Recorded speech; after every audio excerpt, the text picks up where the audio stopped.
Let's talk about Kellen Moore and the New Orleans Saints. The New Orleans Saints just went out and they just restructured the deal with Derek Carr. And this has huge implications. For this upcoming season, he will make $40 million.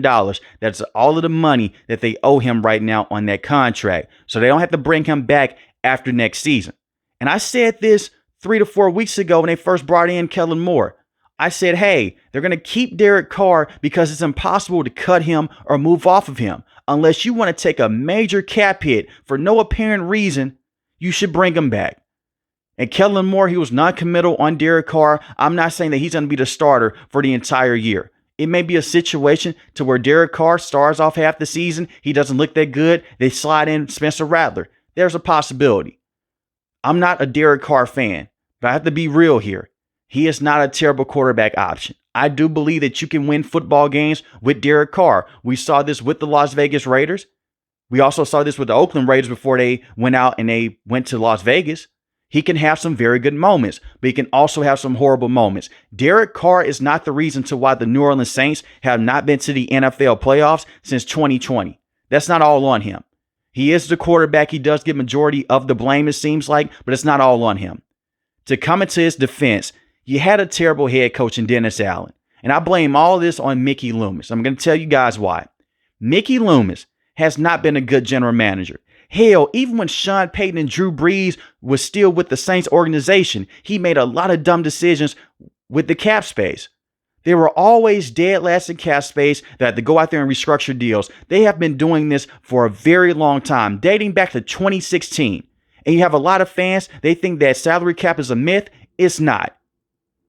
Salary cap is a true thing. Look at the Los Angeles Rams many years ago. They had the super team. The year after, a lot of those veteran players, they're not on the roster anymore. And they had a bad season the year after. You look at the New Orleans Saints, they've kicked the can down the road, restructure the deal. It's only so many times you can go out there and restructure a deal. And when Drew Brees retired, I knew that the writing was on the wall with Sean Payton. He went out there, he retired for just one season. He went to TV, he became a broadcaster. Then the next thing you know, he goes over to the Denver Broncos and they worked out a trade. Drew Brees and Sean Payton, they helped mask the problems with Mickey Loomis. He has not been a good general manager. He had a very good draft many years ago with Alvin Kamara, Marshawn Lattimore, Trey Hendrickson, sure. But Sean Payton also helped go out there and scout out those players. Look at his draft classes since then. They have not hit the same. Sean Payton was just that great of a head coach. Now, Mickey Loomis has done a lot of good things. I just can't come on here and make it seem like what he did in the past, he doesn't deserve any credit. He does. But what have you done for the Saints lately? You have put them in a terrible situation year in and year out, cap space wise. And it's only so much this roster can do. They're one of the oldest rosters in the NFL. You have a middle of the road quarterback that is making $40 million next season. $40 million for Derek Carr. Now, if Derek Carr is making $30 to $35 million, that's not that bad. But he gave him that deal because they were desperate. And Derek Carr and his agent, they knew that because they were dealing with quarterbacks like Jameis Winston and Andy Dalton. And Derek Carr is better than both of those quarterbacks, but not $40 million worth better than both of those quarterbacks. You were going to be in a tough situation regardless without Drew Brees. Usually that's how it goes. If you do not have a clear successor behind your veteran quarterback that hits the age of 35 and up, you're going to be in trouble. And that's what the Saints have ran into. And when I look at the situation over the last few years, you hired Dennis Allen to be your head coach. That's on Mickey Loomis. He was a very good defensive coordinator, but we saw Dennis Allen as a head coach before. He was terrible with the Oakland Raiders. He was horrible. And who was his quarterback at the time? Derek Carr. Now, granted, Derek Carr was impressive underneath Dennis Allen. He put up some solid numbers, but they did not win a lot of football games. Defensive-wise, Dennis Allen was very good as a coordinator. He gave Tom Brady a lot of problems. He gave the Atlanta Falcons a lot of problems. As soon as Sean Payton brought him in to be the defensive coordinator, their defense, they were always solid in my opinion. As a coordinator, he's good, and I think that he'll be very successful with the Chicago Bears. As a head coach, he's horrible. You could have fired him after one season, but you didn't do that. You continued to roll the dice and see if it was going to get better, but it didn't. And then you brought in his quarterback in Derek Carr. You paid him a lot of money, and yet it still did not work out for the New Orleans Saints. Now, they could have made the NFL playoffs in 2021. They went 9-8. They could have made the NFL playoffs in 2023, but they didn't. Clock management hurt them. Lack of adjustments hurt them. That comes from the head coach. And you continue to go out there and bring in aging veterans. You continue to go out there and bring in players like Chase Young. The problem with the Saints over the last 5 years, they treat this situation like they're just a couple of pieces away when they're not. Your offensive line has been a problem. Your pass rushing situation has been a problem.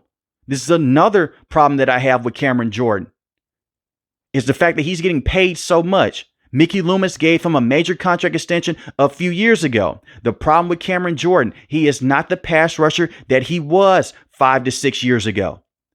Cameron Jordan is a very good locker room leader. He means a lot to New Orleans. I'm not going to take that away from him. But 4 sacks on the year, 1 interception, you haven't had double-digit sacks in a very long time. That's not going to get it done. So you have to bring in a pass rusher. And you can say at this stage of his career, he's a rotational pass rusher, and he is. He's a solid run stopper. Why is he getting paid this much? Because he's a veteran and he's been here for a very long time. That is not how you conduct business in the NFL. You have Carl Granderson, who I do believe is their best pass rusher.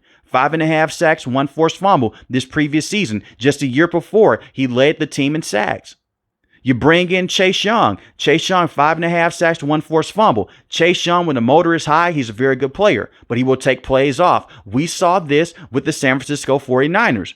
We saw this with the Washington Commanders. That's why the Commanders were willing to trade on from him. And the 49ers, they were willing to just let him walk and not bring him back. He's not a terrible player, but he's very inconsistent. So with that first round pick, you should not be looking at quarterback. You should not be looking at wide receiver. Even though if Ted McMillan is there, it's very tempting to take the wide receiver, go with an edge rusher. And you help out this defense, this aging defense, because Cameron Jordan, he only has a year or 2 left in his career. Carl Granderson, I like his game a lot. Brian Bresee, 7.5 sacks, 1 forced fumble. There is a lot of potential there with Brian Bresee. I loved him coming out of Clemson. He was a very good player at Clemson, very good run stopper, very good at collapsing the pocket and getting to the quarterback.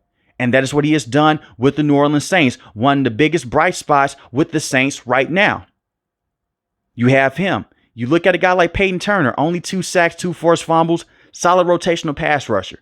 You need a pass rusher in this division to go against a team like the Carolina Panthers. Look at what they did last offseason. They brought in the right offensive lineman. You have to go out there and bring him down. Go against the Carolina Panthers offensive line, bring down Bryce Young. Michael Penix Jr., what is he known for doing? Staying inside the pocket. The more time you give him, the more time he's going to go out there and dissect your defense. Go get a pass rusher, bring him down. The Tampa Bay Buccaneers, as it stands right now, they have Chris Godwin, they have Mike Evans. You need a pass rush to get the Baker Mayfield because you do have solid players on the back end. I like Kool-Aid McKinstry. There's a lot of potential there. Paulson Adebo, he got a horrible rep this previous season. 3 interceptions, 10 pass deflections. The problem with Paulson Adebo, he was a holding machine. And a lot of it is because of the lack of adjustments by Dennis Allen. Why is he guarding the fastest wide receiver on the opposing team? At the time, you still had Marshawn Lattimore. He was fully healthy. He was dealing with some injuries, but he was in the field at the time. Why is he holding wide receivers like Darnell Mooney? Why is he responsible for some of the fastest wide receiver assignments in the NFL? That is not his game. We saw this at the college level. He's a lanky, athletic cornerback. He is known for matching up against physical talents like a DK Metcalf, like a George Pickens. It is hard as hell to put a cornerback that is over 6'2" on smaller wide receivers because they're shiftier. Jalen Ramsey has said this. Trayvon Diggs has said this, and you can go back and look on film. Some of the tallest cornerbacks in NFL history, the good ones, they struggle with short, wide receivers. Undersized wide receivers are going to give them problems because they can get in and out of their breaks so fast. So why does Dennis Allen always put Paulson Adebo in that situation? You could bring back Paulson Adebo. He did get injured against the Denver Broncos, but I like Kool-Aid McKinstry a lot. And I like Alontae Taylor. I think Alontae Taylor has a lot of upside with the New Orleans Saints. He is 26 years old, but I think that he's a solid player. Tyrann Mathieu, please bring him back. He is still a very good veteran safety to have around and can continue to put some safeties behind him long term. It's not just all doom and gloom with the New Orleans Saints. They just have a lot of older players on this roster, but they can still ball out. Demario Davis is a very good linebacker. He has taken a step back. Just 2 years ago, you could have made the case that he was one of the most complete linebackers in the NFL, and he is still a solid player, but he's taking a step back. I like some of the veterans that they have around. It's just the money that they're making. That's it. I really want to take up for Mickey Loomis because what he did with Hurricane Katrina and how him and Sean Payton came out and how they basically tried to help the city as much as possible. But over the last 5 years, this man has been completely terrible with cap responsibility. And I look at the offense. The one thing that I will say about Kellen Moore, everywhere he has been, he has adjusted his offense with the Dallas Cowboys, and they did him so dirty. Mike McCarthy and Jerry Jones did that man so dirty. They fired him because they, quote unquote, did not run the football enough, only for Mike McCarthy to go out there and throw the football more with Dak Prescott. And they threw this man underneath the bus. He goes over to the Los Angeles Chargers. I thought he did a fine job. It was only so much that he could do with Justin Herbert and that offensive line. I want you guys to remember this. Justin Herbert was dealing with an injury with his thumb. So what does he do? He goes out there, he alters his game plan. Let's run shotgun because you can't take snaps from underneath center when you're dealing with a thumb injury. That is hell on your hand. So let's take some shotgun snaps. They ran the football out of shotgun. It was more motion plays, and Justin Herbert looked solid.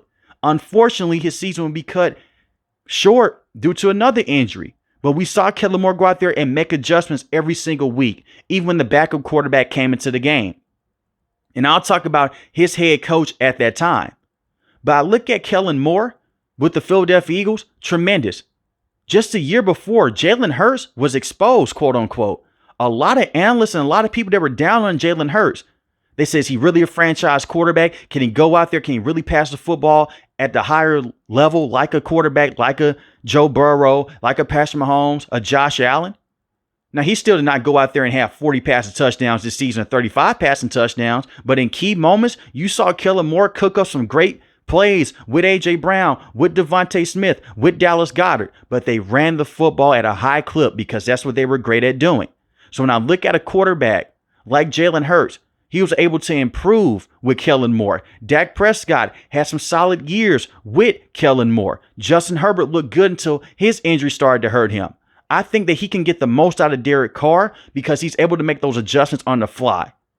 He's not one of those head coaches. He's going to make you play his way and his way only. He will go out there and he will work with you. And Dak Prescott has come out and he said this, that Kellen Moore will work on him. What are you comfortable with right before the game plan week? What do you want to be implemented so I can help you out? That is what I like to hear players say about coaches, because that means that he's willing to go out there and coach his way, but he's also willing to go out there and adjust to your game plans and what you're able to do. It's a lot of coaches in the NFL that were only just coached one way. It's either their way or the highway. But I look at Kellen Moore. He's able to go out there and make those adjustments. He's willing to go out there and cater to the players. He's willing to play to their strengths instead of their weaknesses. So I look at Derek Carr. This may be his last season with the New Orleans Saints, but he will not be the main reason to why they won't have that much success for this upcoming season. You have to fill out the roster around him, regardless of how you feel about Derek Carr. There's a lot of upside with Spencer Rattler. They put him in a terrible situation in his rookie year. For one, he never got to play with Chris Olave or Rashid Shaheed. I remember that game against Tampa Bay Buccaneers in the first half. He looked good. In the second half, not so much. And then you put him into a tougher situation, short week against the Denver Broncos. All his top wide receivers are out. He's playing with third strings, fourth strings. And you put a rookie in that situation. So I won't be that harsh on Spencer Rattler his rookie season. There's a lot of upside there with him. Let him develop behind Derek Carr. See what you have. And hopefully he could be your franchise quarterback, because if he is, you fill out the roster and you continue to do that, the next thing that you know, you may be on to something with Spencer Rattler and Kellen Moore. That's just a hypothetical. I look at Alvin Kamara. He's making a lot of money. I like Alvin Kamara a lot, but he's not a true bell cow. Not on a week in and week out basis. I've seen games where he can handle 30 carries in that matchup. The next week, it's not smart to put more mileage on his body. That's why they brought in Jamal Williams. And to the credit of Mickey Loomis, that's what he was trying to do. Basically bring in a guy like that is similar to a Mark Ingram. But it didn't work out. You do have Kendre Miller. If he can stay fully healthy alongside Alvin Kamara, there's a lot of upside there with that 1-2 punch. But Alvin is at his best when he can feed off of a power running back like Mark Ingram, because you can get him 10 to 15 carries in the matchup. But what is Alvin mostly known for? His explosive plays coming out of the backfield, catching the football similar to a Christian McCaffrey. That's his skill set. He is older, But when you put him into the right situation, I believe that he can be a top running back in the NFL still. He's not going to be a Saquon. He's not going to be a Derrick Henry. But if you utilize him correctly, he can get you 800 rushing yards in the season. He can get you 400 to 500 receiving yards in a year. He's done this in the past, but you have to split those carries with a powerful running back. Lucky for the New Orleans Saints, you traded Marshawn Lattimore. You have an extra mid-round pick that you got from the Washington Commanders. Use that on a running back. This is a very good running back class. Bring in yet another offensive lineman because Ryan Ramczyk, he has retired. That knee injury put him down, and he was a great right tackle for the New Orleans Saints. But you have Trevor Penning, you have Talusay Fuaga. Bring in yet another tackle. Trevor Penning has solid moments, but it's not consistent enough for me to come on here and say that he's going to be the franchise tackle of the future, even though you drafted him in the first round. I like Eric McCoy at the center position. You have Lucas Patrick at the left guard position, and you have Cesar Ruiz. You still have an offensive line problem. Because even though the offensive line has some games that they did not let up a lot of sacks, they still let up a lot of pressures on Derek Carr. So you have to go out there and protect him just for this one more season. And this is a quarterback that's been dealing with a lot of injuries from this previous year. He hurt his oblique against the Kansas City Chiefs. It was a crazy blitz. And he hurt his hand against the New York Giants. I think that Derek Carr be solid enough to just be that bridge option, and hopefully Spencer Rattler could be your guy. But back to the defense for a second. Even though I love Kellen Moore, the hiring, I think he's going to be a very good coach. He has Brandon Staley as his defensive coordinator. Brandon Staley, to me, was a terrible head coach with the Chargers. Even though they made the NFL playoffs that one season, they still blew that lead against the Jacksonville Jaguars. Him as a head coach, terrible. Him as a defensive coordinator, he's very overrated, in my opinion. Now, this is just me. The only reason why this man got the head coaching job with the Chargers, and Charger fans, please back me up in the comment section below if you're listening to this video. He had a stacked defense with the Rams. He had Jalen Ramsey, he had Von Miller, he had Aaron Donald. You listening to this video, you can coach up a better defense or similar defense with those players because they just wreak havoc. You have Von Miller going out there, coming off the edge. You have Aaron Donald eating up double teams. Jalen Ramsey on the back end. You had a stacked Rams defense. That's the only reason why he became the head coach with the Los Angeles Chargers. He's going to always have a job in the NFL because he is close friends with Sean McVay and Kyle Shanahan. We got to see him be on the 49ers coaching staff as a defensive consultant. He's not a very good defensive mind. I could be wrong. He could have grown since then. Hopefully that's the case. But as long as he's not in charge of timeouts and going for it on fourth down, you're going to be okay. That's all on Kellen Moore. But that's the one thing I will say about the Saints. I hate that he brought him in. Hopefully I'm wrong. But Mickey Loomis should have been fired a very long time ago. I'm not going to jump off that hill and say that, hey, he should still be around. No, he's been a terrible general manager. But when I look at the Saints, I like the players that they have. I look at the wide receiving position. Rashid Shaheed, he's a top deep threat. He's coming off a torn meniscus. He should be okay. I'm worried about Chris Olave. And this is where you can push back and say that they need to go wide receiver in the first round. I would not 100% disagree with you. I really wouldn't. I just think that edge rusher is more important in the wide receiving position. But when I look at Chris Olave, something has to give. He's suffered a lot of injuries with Derek Carr, and it's been to the head. Now, not everyone is on Derek Carr because Derek Carr will flinch out. Sometimes he'll throw you into double coverage. Derek Carr will, quote unquote, throw a lot of hospital balls, and that's terrible to see. But Chris Olave, he suffers some concussions that just make you shake your head. You can't even blame some of these concussions on Derek Carr. When his head hits the turf, it's just a freak accident. When he suffered his first concussion with the Ohio State University, he's going out there, they slung him to the ground. His head just hit the turf and he just didn't move for a couple of seconds. That's not on the quarterback. That's just bad luck. Hopefully he can stay healthy because I do believe that he's a true number one. But the chemistry with him and Derek Carr, it has never been there.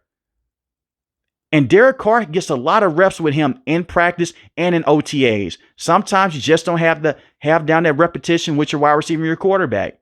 But hopefully it can be better in the future. I like Chris Olave. It's the reason why they selected him in the first round. You have Marquez Valdes-Scantling. Valdes-Scantling was able to come in and he gave you very good production. Valdes-Scantling put up some video game numbers this year. On 19 receptions, he had 411 receiving yards, 4 receiving touchdowns, 21 yards a catch. Now, if you give him more volume, I expect for those yards per catch to go down, but that is still crazy.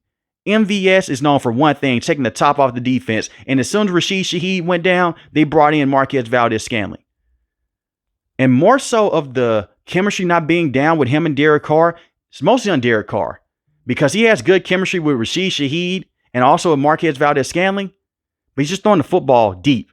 Derek Carr just has a very good deep ball. In terms of being able to work out there and work in the intermediate routes, it's not working out. He even misses Rashid Shaheed a lot. And Juwan Johnson.